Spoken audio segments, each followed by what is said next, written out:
Hey folks, Kevin here. Well, it's May 28th, 2021, and today I wanted to give you an update on my health status. Actually, Earl Shine had commented on a couple of videos ago congratulating me and with making such significant recovery after the infection due to the pandemic virus last year, just over a year ago.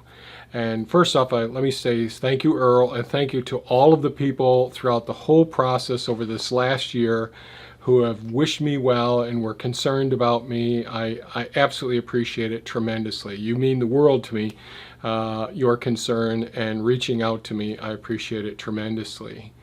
It's always a challenge when I want to talk to a camera and as opposed to talking to an individual where I really know their knowledge base and where they're at when I'm discussing something that's personal and that's scientific at the same time.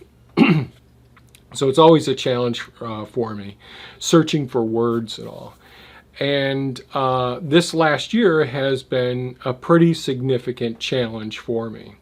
So to go back in time, and there are videos that I posted about my my whole health update process, or my realizing that I had the infection back in March, I believe it was, of 2020. And so it was obvious that I had the fevers, I had the congestion and the coughing, the relentless coughing, and I talked about the difficulty I had with sleeping, the very high temperatures, 104, 105 temperatures that I had that really were helpful ultimately in the long run, and the agitation, photophobia, all the issues with my central nervous system. And then I had the evidence of the vasculitis with bruising and some edema as well. And so the edema and the bruising indicated that many of the cells that line our small vessels, our capillaries, were being disrupted by either directly by the virus itself or by the inflammatory response responding to the viral infection, and that caused the cells that line it, the endothelial cells, to separate somewhat and to get more leakiness, and that caused edema, and it also caused bruising and all when I'd start using my hands, as I reported with some, and my legs. Mostly on my right side. I'm not sure why it's unilateral. And during that time, I could go into a whole long story about why I didn't choose to go to the hospital.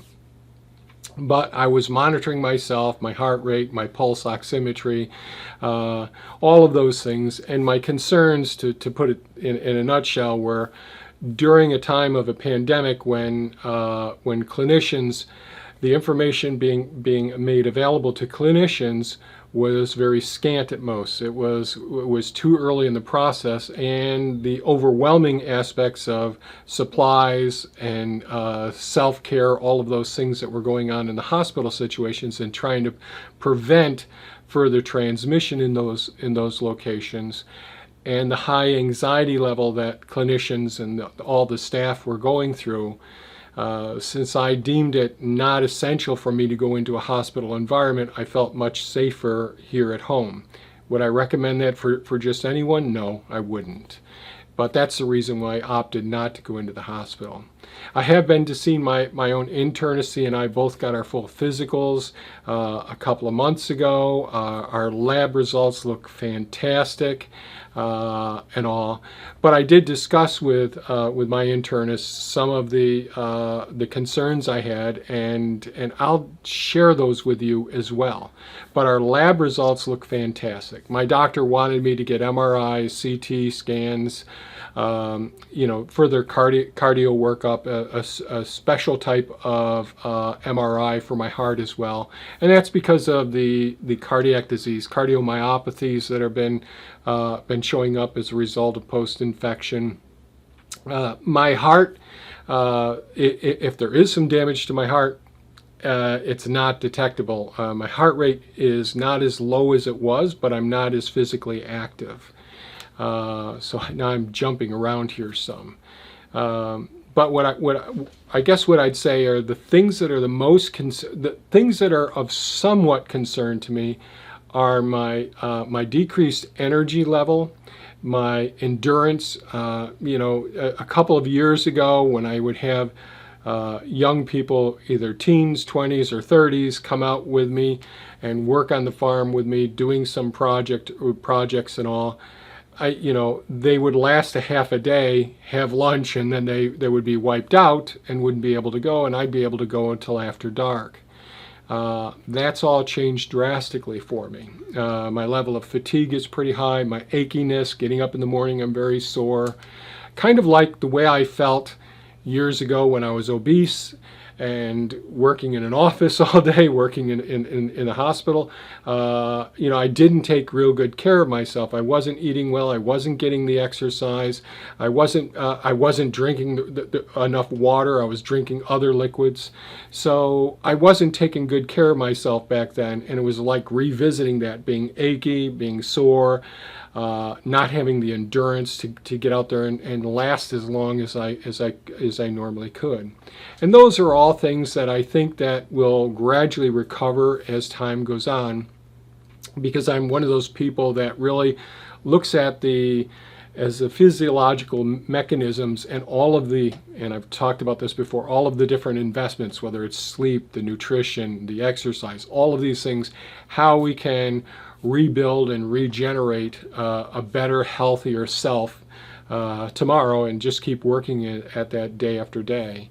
And I am feeling more energetic, nothing like I was, less discomfort when I get up in the morning or when I get done with things, but I'm also pacing myself a little bit better. Now today I decided to take it easy. We're going to have a lot of rain today, thank goodness. But yesterday last couple of days I was working in the workshop, working on different motors, working with different chemical components, and cleaning out carburetors and those sorts of things. And the fumes really get to me. Another side note, now I'm jumping around here again, my sense of taste is although I lost my sense of taste and smell, everything taste, I just couldn't taste or smell things, and nothing tasted good or enjoyable during my illness. But my sense of taste and smell have come back. But what I used to love was drinking coffee. I used to drink lots and lots of coffee, and coffee doesn't appeal to me anymore. I can't smell some of the fragrances when I could always tell the differences between different trees when they would produce their flowers, and the fragrances. I could always tell the difference between a black locust and a honey locust. And could tell the different fragrances from a distance. So that isn't normal, and that may come back as well. But the one thing that I would say, and I mentioned cardiomyopathy is a big thing. Immune-mediated disease processes where your immune system recognizes self as being foreign. Those are things that are creeping up in people who have had COVID and all. But I think if we go about taking our steps to really manage our self-care, we can really circumvent a lot of the detrimental effects, the long-term detrimental effects of that infection. And sleep is a big component as well, and I've never been good at getting adequate sleep. I've never slept 8 hours on a regular basis in my life. So that's something I'm trying to do now as well. And I'm losing my train of thought here. So now into the biggie, the thing that concerns me the most is my cognitive abilities. For those of you who have been following the channel for a while, know that I'm dyslexic. I didn't learn to read until I was 28 years old, and reading has never been a strength of mine. That's why I really like audiobooks and all that. And I would never want to be born without dyslexia, because it gave me other strengths or skills or abilities with actually processing visual, audio, and even textual written information in a way where I could retain this information, I guess for lifelong is the way I always thought of it. I was always able to retain all the various formulas, all the normal physiology, the pathophysiology. Names I've never been good with. I guess they were just never that important to me. But so many things that I could just pull back instantly. That is something, my memory, and it's a form of dementia that many people who have had the the pandemic infection are experiencing. The reason I'm not saying that the actual nomenclature for this virus is because it gets demonetized each time, and I just wanted to get to as many people as possible. So with this whole infection, so inside of, and how to go about this. So we have what's called a blood-brain barrier. There's a few places in our bodies where our circulatory system is very, very selective as far as allowing certain molecules that are circulating in our circulatory system to get into a new compartment. And our central nervous system, our brain and spinal cord, is one of those very selectively permeable membranes. So not anything that gets into our blood can get, so a lot of people will say, geez, this food, this nutrient is really good for your brain, and it never actually gets into our brain without going through a whole bunch of processes to get to the brain, to get to the nervous system. And but anyway, so this blood-brain barrier is one of the things that gets disrupted, and that's why I had those all of the ocular and agitation, irritation, all of these sensory disruptions that I was experiencing during the infection. And that really disrupted a lot of things within my cavity, the enclosure. The cerebrospinal fluid is that fluid that nourishes and that provides a shock absorber. It's a way of bathing our brain and spinal cord in a media that is somewhat very protective for our brain and spinal cord. And so there's lots of research out there now going through, actually looking at histologic sections through the people who had some of these infections and who had signs who passed away of the encephalitis as well. Now certainly this viral infection affects many different parts of our body, our hearts, our muscles, our lungs certainly, because that's where a lot of the ACE receptors, the angioconverting enzyme 2s, are located and all. But these surface receptors are all over our body, and certainly even of the 3 cells within our central nervous system. So we have the neurons that are the nervous conducting biochemical, electrical conductive cells that we think of as being the main part of our nervous system. Then we have a couple of other supportive cells, the astrocytes and microglial cells. And they all have their various functions in there, but there's 3 different basic cell types in there. And the virus can affect all 3. And one of the main functions of the microglial cells, their main function is like little macrophages, like Pac-Man, going in and eating up dead neurons. So as we damage our nerves as we age, or as a result of our diet, and we have amyloid being deposited, and I talked about dementia, Alzheimer's disease in the past, and how amyloid gets deposited. And that's one of the reasons for the dietary changes that I made in life.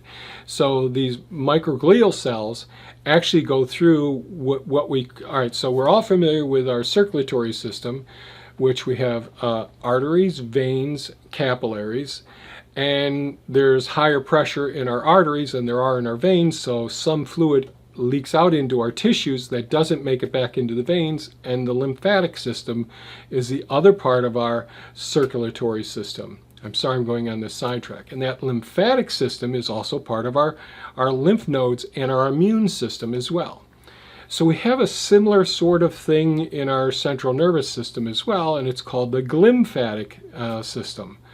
And that's where the microglial cells act like our immune cells that are circulating, going through our lymph nodes and circulating through our circulatory system and make it into our lymphatic vessels and all, and get dumped back into our cardiovascular system. So the lymphatic system, one of the main cells there are the microglial cells. And during normal times, they're going ahead and cleaning up dead neurons. But one of the things that actually happens during, and this can be dietary associated as well, or not getting enough sleep, these microglial cells can actually, with this infection, actually ended up eating some of our, destroying some of our viable neurons as well. And there's different types of neurons. So we have neurons that, well, we have different types of neurons, and some of these neurons, they end up losing their connections from one part of the central nervous system to another part of our central nervous system. But the good news is we can create new neurons. When I went to school, we thought we were born with the maximum number of neurons we're going to have, and gradually they get lost as time. And certainly empirical evidence look that way based on how cognitive decline, our ability to process and short-term memory, long-term memory, and recall things has gradually decreased over many, many years of aging. And a lot of that has to do with not that we had a maximum number of neurons that we were born with and that they were gradually dying off and we're left with fewer neurons, but it had a lot to do with, yes, there was the death of the neurons, and we had amyloid, beta amyloid, being deposited in our central nervous system, and thereby destroying more and more neurons, and getting scarring in our systems. And this could be by physiological, physical injury, impact, concussions, those sorts of things. Could be because of drugs that we take. It could be because of lack of sleep, or certainly our diet plays a big role in this as well. So as a result, and I'm sort of going all over the place with this, one of the things that I believe has happened in my central nervous system is these microglial cells, the virus ended up causing so much inflammation in there that probably some of the microglial cells haven't done a good job of cleaning up all of the waste, and they've damaged some of my neurons. Now, the really good thing is that by getting really good sleep, a really good diet, getting good exercise, all of these things here, and I've talked about my wheel of a lifestyle medicine approach. By taking all of these things into account, including trying to maintain the appropriate amount of good stress and reducing negative stress, like the cortisol levels, that way we can decrease the amount of damage to viable neurons that are still functioning. And we can enhance the lymphatic system, the microglial cells, for cleaning up even the amyloid that's being, the beta amyloid that's being deposited in our central nervous system. You really need a good 8 hours sleep to get rid of that. So I'm really focusing on that. The other problem that I did have, that I always knew that I had low normal or below normal vitamin D levels, despite being an outdoors person for all the years and all. And I have been, taking vitamin D regularly every single day, as soon as I knew that the pandemic was starting, before it came into our country. Because I knew I had deficiencies. So how did I know I had deficiencies? Well, I had genetic screening done a couple of different times, and I knew that I had SNPs, which are single nucleotide polymorphisms. So these are small little genetic alterations. These particular ones are genetic alterations that decrease my ability to utilize vitamin D, and because I take vitamin D3, which is the most active form of vitamin D. And we could go through what goes through the kidneys, go through your skin, and solar radiation, the UV light. But the truth is, you can circumvent that by taking vitamin D3. And in no way am I recommending people to just go on out there and start taking vitamin D3 without talking to your doctor and getting some vitamin D3 levels as well. But even with taking 4 times the dose for myself, not advice to anyone else, my vitamin D levels are just within the normal reference range. Now, of course, my internist said, well, you're in Oswego, New York. That's normal, being up in this area because we have so much overcast, we don't get that much sunlight and all. But the truth is, people wear sunscreen all over the country. Many people have problems with adequate levels of vitamin D. So that's something I'd recommend everyone pay close attention to when you talk to your doctor. Get your vitamin D levels, see what they're at, and then try a supplement. And then when you go back to your next if your values are low, talk to your doctor about supplementing and then retesting after you've been supplementing for a while. Now, having said this, I want to say that A, D, E, and K, and the way to remember that is ADEK. A, D, E, and K, those 4 vitamins are all fat soluble. And too much of any one of them has significant detrimental effects. However, vitamin D is more than just a simple vitamin D. It has so many different far-reaching effects throughout our to maintain normal physiology, to get things working normally or optimally. So vitamin D is an absolutely essential element. It's vitamin D, but it's so important to make sure that that's in appropriate levels when you have your blood test. So that's one thing I would encourage people to do, is get a vitamin D level. The other thing, even if you're not whole food plant-based or vegan or whatever, B12 is another one to really make sure that you're adequate levels, so that you've got, I'm not a big proponent of lots of vitamins, but those 2 are 2 that I think are that are important to make sure that you're getting adequate levels of in your body. So I'm more optimistic today than I was early on throughout the whole process of dealing with this infection. It's an emotional, stressful thing when you realize that your cognitive abilities. It's frustrating not having the strength, not having the endurance. Yes, that's something. But when you're someone who really relies on your cognitive abilities, that is profoundly scary. And that scared me a lot. And I imagine that there's a lot of people that really are second guessing themselves, their thinking abilities, the processing processes and all. And that absolutely may be one of the ramifications of having this infection.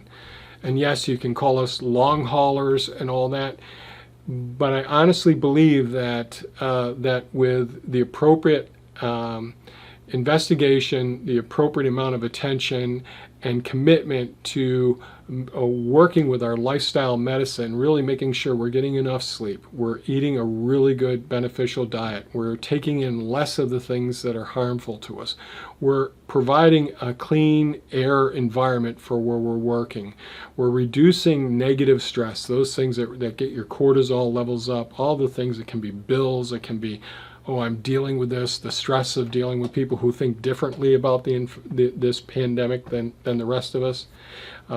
It can be any number of things, and the social stresses, the cultural issues as well.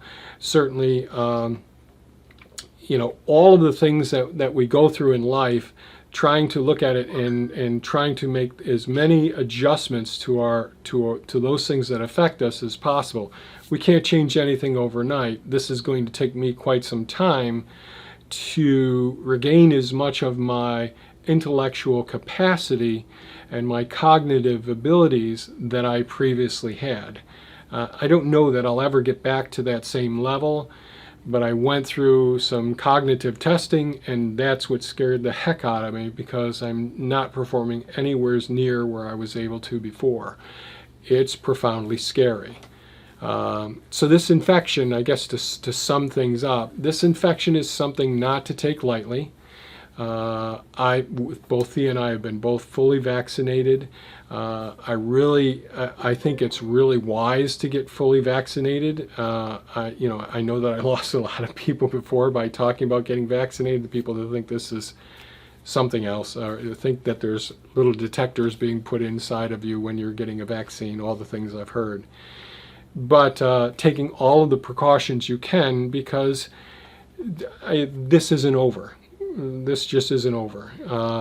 Do I think if you've been fully vaccinated in your household and you're outside or even inside that you need to be wearing a mask now? No, but I'd say always having a mask available, having a couple of masks available is as important as having toilet paper, okay? It's more important than having the toilet paper so that you can protect yourself when other pandemics develop, or epidemics, I'm sorry.